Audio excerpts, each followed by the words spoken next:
Hello music lovers, welcome to episode 83 of What Makes This Song Special. If you're new to the channel, this little show that I do each week is a sort of discussion about what makes a song special, what makes a song stand out in the sort of soundtrack of somebody's life. A lot of the time we can talk about what makes a song musically amazing, lyrically amazing.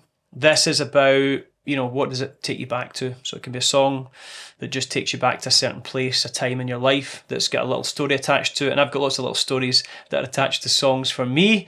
At the end, I'll talk a wee bit about the song itself, a wee bit of an analysis on the singer, and of course, a part two where you can click and hear my cover version of today's song. As I mentioned in a sad episode that I did a few weeks ago, I had to sort of open up and talk about the passing of one of my best friends a few years back in order to make some of the future stories make sense. And that's not just for the very few of you who have wanted to listen to every episode and the stories of my life. I'm not egotistical enough to pretend that, many people care about my life story in any way. I'm not a celebrity or anyone of sort of major interest who's thinking of selling an autobiography at any time.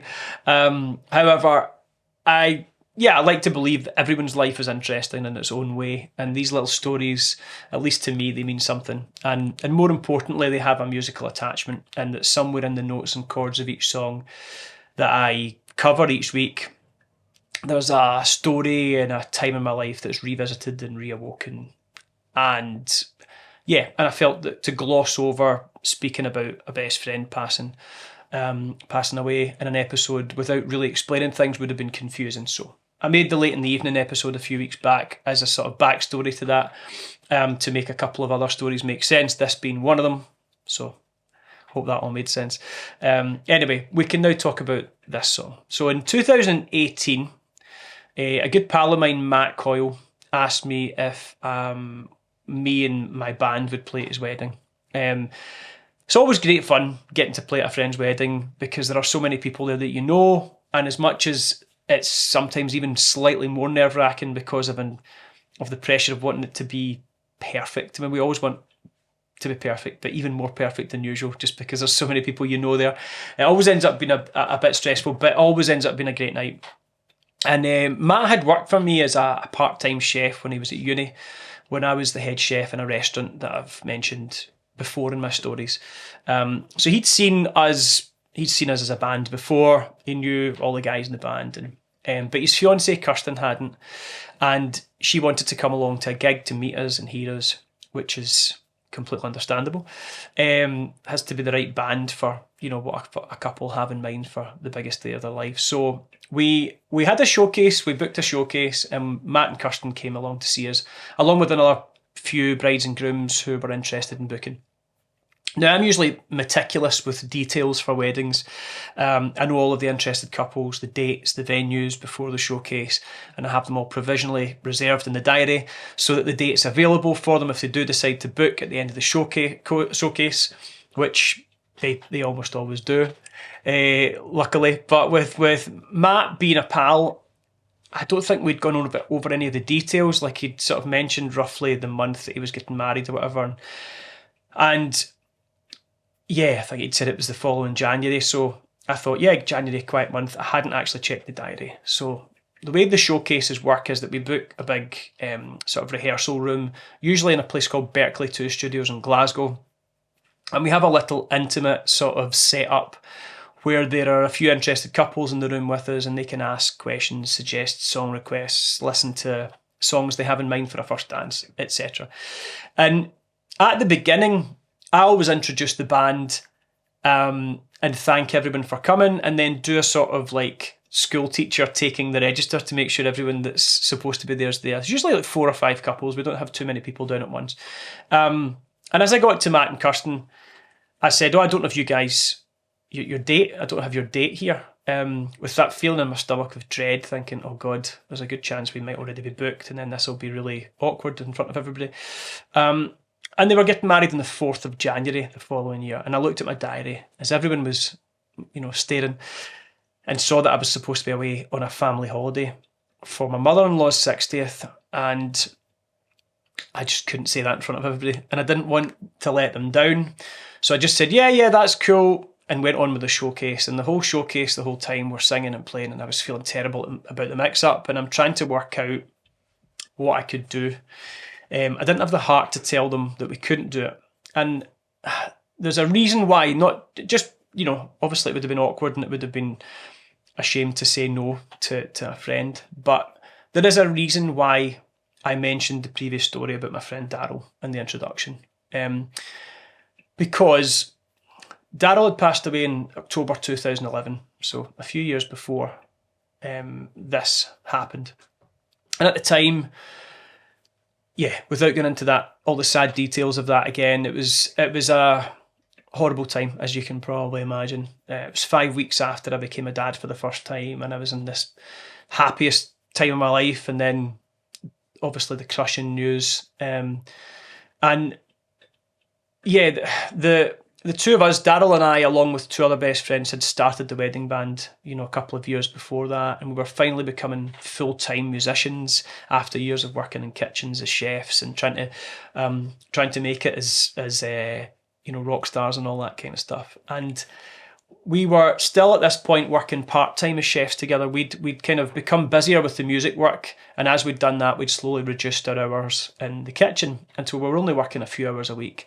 I was actually still the head chef in that restaurant, but I was only required to go in the mornings and prep everything, set everything up, do the orders, do all the kind of management side of it, and then I would head off and teach singing all day, and then head off to weddings and sing and all that type of stuff. So we were almost out of the kitchen, and without getting into all the dark, sad stuff in too much detail, a few days after Daryl passed away, I had to go back to work, back to the kitchen that we'd become friends in. That was where we met, to the place with all the memories, the funny times, and I was dreading it. It was a horrible, daunting thought of going back into that kitchen. And I was also the duty manager, and I unlocked the building that morning at 6 a.m. and I went in there alone.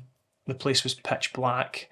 The restaurant inside a huge fitness club gym, this where it was, so I had to open everything up, and I went round unlocking everything, switching on the lights, switching on the machinery in all the different departments. And the ghosts of all these memories everywhere I looked, just were, everything reminded me of Daryl, and I went into the kitchen and just felt this weight come over me. An empty, horrible apathy and a million different emotions. And then I heard a noise at the back door. It was only like 6:10 in the morning. And in walked Matt Coyle, the guy who's getting married in the other story. This will all make sense, I promise. And I remember just thinking, right, hold on, there's not supposed to be anyone in with me at all at the moment. And I was like, Matt, you're not on the rota today. You're not on the rota today, mate. And he just looked at me as if he was putting his apron on, and he said, I couldn't let you do this one on your own, chef. And I still well up at that line thinking about that, like there are certain things that people do in life that you'll never forget. And, Matt refused to put himself on the rota for that shift. He didn't want paid for it. He just wanted to come in and offer me company in a moment of need. A 6 a.m. start. We hadn't even known each other that long at that point. He'd been working for me for a few months. And it was just a completely selfless thing. It was such a total, he was a hero that morning to me, And I always said I'll never forget that. That's, one of the most selfless, beautiful things to have done without anyone asking him to, without me asking him to, just wanted to do that. So I couldn't not play at his wedding, fast forward. Even though I knew I was going to get an absolute kicking from my wife and my mother-in-law for missing their birthday or missing some of the holiday. So Matt and Kirsten booked the band for their January wedding. And to make matters worse, it was also in St Andrews, which is in the northeast of Scotland. And the holiday we booked was in the Lake District, which is in the north of England, which is about 4 hours drive between the two places. So long story short, I went on the family holiday for the first couple of days. And the plan was I'd miss a day or so to travel up, play the wedding, and then I'd go back and have the last day or so at the end of the holiday. And to split the journey on the way up, I left after dinner on the Thursday night, stayed at my own house in Glasgow. On the way up, yeah, I started on the way up. Started feeling really. I started coughing. I could feel like the start of something in my throat, and I thought, oh God, trying to ignore it. And I thought, well, I'll try and get into bed before midnight, get a good sleep. No kids. The kids were down in the Lake District on the holiday, so I thought, well, at least I won't get woken up too early. I can get a bit of a long lie, and then I'm going to get up the next morning. I'd offered to play during the day for Matt and Kirsten as a present, because they'd booked the band. So I thought, well, I'm going to play during the day for you as a sort of gift, as a wedding gift. So I was going to be playing all day, then having a couple of hours in between, and then all night with the band as well. And I woke up in the middle of the night, shivering, sore throat, hot, cold. I felt dreadful, and I thought, oh God, this is... Start panicking, all the thoughts in your head. What if I can't sing tomorrow? Oh my God, what if I ruin the wedding? Because my voice goes or whatever. So I threw some ibuprofen down, some paracetamol down, tried to get back to sleep, stressed up to my eyeballs about the performance the following day. And I woke up feeling much the same, really not great. And I pulled myself together, got a shower, drove up to St Andrews, just a couple of hours drive, to this beautiful venue that they'd booked. It was like an old converted barn on the beach. And I played piano and I sang all afternoon, full of painkillers and Lemsip Max, and prayed that my voice held out. And when I finished the day set, Matt came over and he handed me like a room card for a hotel, a nearby hotel. It was a couple of miles away. And he said that he'd got me a room to stay in for, if I wanted to stay the night. Which was really kind of him. And I felt bad because he'd obviously paid for a room. But I just really wanted to head back down the road after the gig, straight back to the holiday. But the thought of putting my head down there for an hour or so whilst they had their speeches and the meal was too tempting. And I took the room key, thanked him, and on the way up to St Andrews for that gig earlier in the day, I'd been listening to Joe Rogan podcast, and he was interviewing Billy Corgan from the Smashing Pumpkins. And as much as I've never really been a fan of them as a band, I didn't really ever get into the Smashing Pumpkins or really know much of their stuff. It was one of the most interesting interviews that I've ever heard. I was hanging on this guy's every word, and just really an interesting, charismatic character, and a great storyteller. And I was like, wow, this is great. Maybe this is a band that I've not given enough credit to. Maybe I should get into the Smashing Pumpkins and have a listen to them and stuff. But I finished the podcast and I was lying in this empty hotel room, feeling terrible, and I thought if I could just sleep for half an hour, maybe I'll wake up miraculously feeling better. But I couldn't sleep. I think just too stressed about the 4-hour gig that I had that night. And I ended up listening to some Smashing Pumpkins songs, hoping to fall in love with the music as much as I had with Corgan's stories. And after a few songs that I wasn't that enamoured with, Tonight came on. And I started thinking about the amount of times that I'd felt like I wouldn't be able to perform, and I'd somehow managed.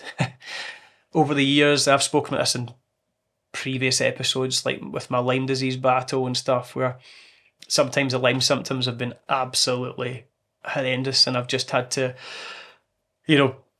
rely on adrenaline to get through a night, and all of a sudden you're playing and everybody's jumping around and singing and dancing, and you're fine for an hour or two, and you have to pay for it afterwards, but you kind of get through it and it's fine. And I thought the amount of times, and the words in the song were just sort of like making me feel about or think about some of those nights where I'd been, in my head just unable to get up and perform for people, and I just dragged myself onto stage and done it, and it'd been okay. So I was thinking maybe this will be okay. And I just fell in love with the song in that moment. I was like, this song that's a brilliant track. And I fell asleep listening to it on repeat. I fell asleep, and I woke up half an hour later, and I drove to the gig, and I met the boys from the band. They'd driven up, and we set up all the equipment, and we played one of the best 4-hour sets we've ever played. We were amazing. If I do say so myself, we were amazing. Every song was a dance floor filler. Everyone had a great time, and full of painkillers and caffeine and Lemsip Max and all sorts of stuff, I drove back down the road and arrived back at the holiday house in the Lake District just after 4 a.m. Absolutely broken, like beyond broken, and crawled into bed in the holiday house. But I'd kept everyone happy, and I'd kept my promise. I promised to myself that, you know, if Matt ever needed me for something, that I would be there. And I remember just feeling like so happy that I'd been able to do something after what he did for me that day back in the kitchen a few years earlier. And that story always takes me back there. So that's why the story is special to me. It's an amazing story. Amazing song, but it's for me it's an amazing story because it just it's a part of my life.